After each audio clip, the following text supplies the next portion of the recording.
ప్రభునందు నాకు అత్యంత ప్రియమైనటువంటి వాళ్ళరా, మన ప్రభువును రక్షకుడైనటువంటి యేసుక్రీస్తు వారి యొక్క శుభనామములో మీ అందరికీ నా హృదయపూర్వకమైన శుభములు, వందనములు తెలియజేస్తున్నాను.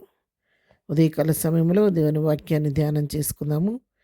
ఈరోజు వాక్య ధ్యానము కొరకు మనం తీసుకున్నటువంటి లేఖన భాగము సామెతల గ్రంథము 10వ అధ్యాయము 27వ వచనం చదువుకుందాం.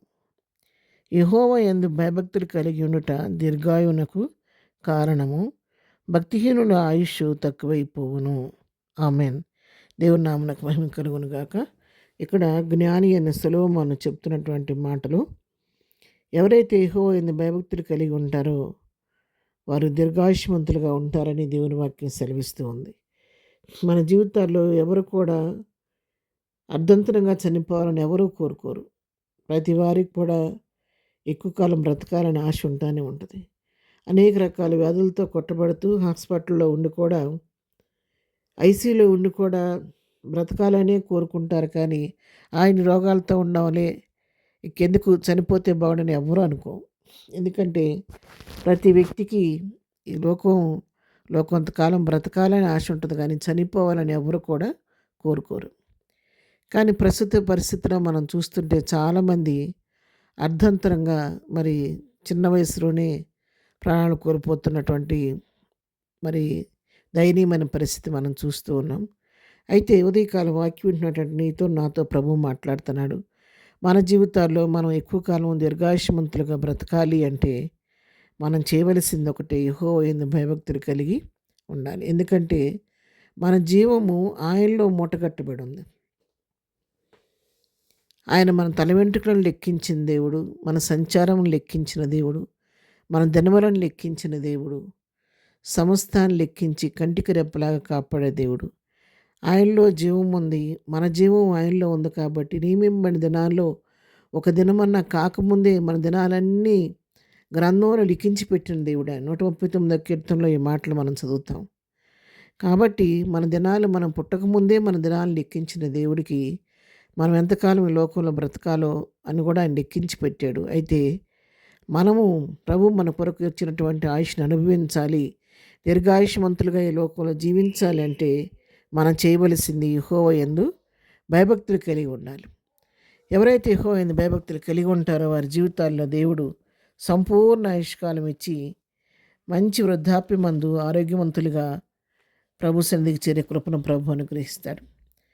మరి చిన్న బిడ్డలతో ప్రభు మాట్లాడుతున్నట్టు మాట, మీరు దీర్ఘాయుష్మంతులుగా అవ్వాలంటే ఏం చేయాలని పిల్లలకు చెప్తున్నాడు. ఎఫెసీయులకు రాసిన పత్రిక 6వ అధ్యాయం 2వ వచనం చదువుకుంటే, నీకు మేలు కలుగునట్లు నీ తండ్రిని తల్లిని సన్మానింపుము, అప్పుడు నీవు భూమి మీద దీర్ఘాయుష్మంతుడు వగదువు. ఇది వాగ్దానంతో కూడిన ఆజ్ఞలలో మొదటిది. యవనస్తులతో పిల్లలతో ప్రభు మాట్లాడుతున్నాడు.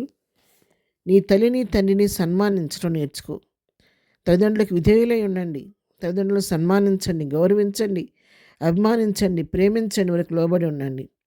అప్పుడు ఆ విధంగా నువ్వు చేసినప్పుడు భూమి మీద నువ్వు దీర్ఘాయుష్మంతుడు అవుతావు అని చెప్పి ఇక్కడ వాక్యం సెలవిస్తూ ఉండగా, ఉదయకాలం వాక్యం విన్నటువంటి మీరు ఎవరైనా సరే దీర్ఘకాలం ఈ లోకంలో జీవించాలి, ఆయుష్ కలిగి ఉండాలి, దీర్ఘాయుష్ కలిగి ఉన్న ఆశపడాలి. ఎవరైనా సరే ప్రభు ఇచ్చిన సూత్రాలు పాటిద్దాం. యవనస్తులైతే ఒకరింతవరకు మీ తల్లిదండ్రులకు మీరు అవిధేయులుగా ఉన్నారేమో. ఈ లోకంలో దీర్ఘాయుష్మంతులుగా ఉండాలంటే తల్లిని తండ్రిని సన్మానించమంటున్నాడు, వారికి విధేయులై ఉంటున్నాడు. కాబట్టి ఆ విధంగా తల్లిదండ్రులకు విధేయులై ఉండండి, తల్లిదండ్రులను సన్మానించండి. పెద్దవారై ఉండి ఈ వాక్యం వింటున్నారేమో, మీ జీవితాల్లో దీర్ఘాయుష్ కలిగి ఉండాలంటే యెహోవా యందు భయభక్తులు కలిగి ఉండి ఆయన సన్నిధిలో మీ సమయాన్ని గడపటం ప్రారంభించండి. ప్రతి ఒక్క అనారోగ్య పరిస్థితి మీద దేవుడు విజయం ఇచ్చి, ఆయుష్ ఇచ్చి, ఆరోగ్యం ఇచ్చి దీర్ఘాయుష్మంతులుగా మిమ్మల్ని చేస్తాడు. అటు విధంగా ప్రభు కృపలో బలపడి ప్రభు చిత్త ప్రకారం జీవిస్తూ ఆయన అడుగుజాడల్లో జీవిద్దాం. ప్రార్థన. ప్రేమగల తండ్రి, పరిశుద్ధుడైన మా ప్రియ ప్రభా, నీ పరిశుద్ధ పాదంలో వందనాలు. ఉదయకాలం మాకు ఇచ్చిన శ్రేష్టమైన వాక్య భాగాన్ని బట్టి నీ వందనాలనైనా. ఎవరైతే నీ యందు భయభక్తులు కలిగి ఉంటారో వారి యొక్క దీర్ఘాయుష్కి కారణం అని చెప్పి నీ వాక్యం సెలవిస్తుండగా, నీ యందు భయభక్తులు కలిగి ఉంటూ మాకు నేర్పించండి. నీ దగ్గర నుంచి జీవాన్ని పొందుకుని దీర్ఘాయుష్మంతులుగా జీవించే కృప దయచేయండి. ప్రత్యేకంగా పిల్లలు, యవనస్తులు తల్లిదండ్రులకు లోబడి ఉండే బిడ్డలుగా తల్లిదండ్రులను సన్మానించేవారిగా ఉండి నాయన దీర్ఘాయుష్మంతులుగా ఉండటానికి కృప చూపించండి. ఈ దినదీవునితో నింపి నడిపించండి. రాకపోకలో క్షేమం దయచేయండి. పనిపాట్లో నీ కాపుదల దయచేయండి. దినం బర్త్డే మ్యారేజ్ చేసుకున్నప్పుడు నన్ను దీవించండి, ఆశీర్వదించండి. ప్రతి వారి పట్ల నీ కృప విస్తరింపచేయండి. బలహీనంగా ఉన్న వారిని ముట్టండి, స్వస్థపరచండి. దుఃఖంలో ఉన్న వారిని ఓదార్చండి. ఇబ్బందులు ఉన్న వారిని విడిపించమని, అన్ని విధాలు మీరే సహాయం చేసి నడిపించమని యేసునామములో ప్రార్థించడి పొందుకొని ఉన్నాము తండ్రి. ఆమెన్. ప్రభు కృప సదాకాలం మనందరికీ తోడయుండి నడిపించునుగాక. ఆమెన్.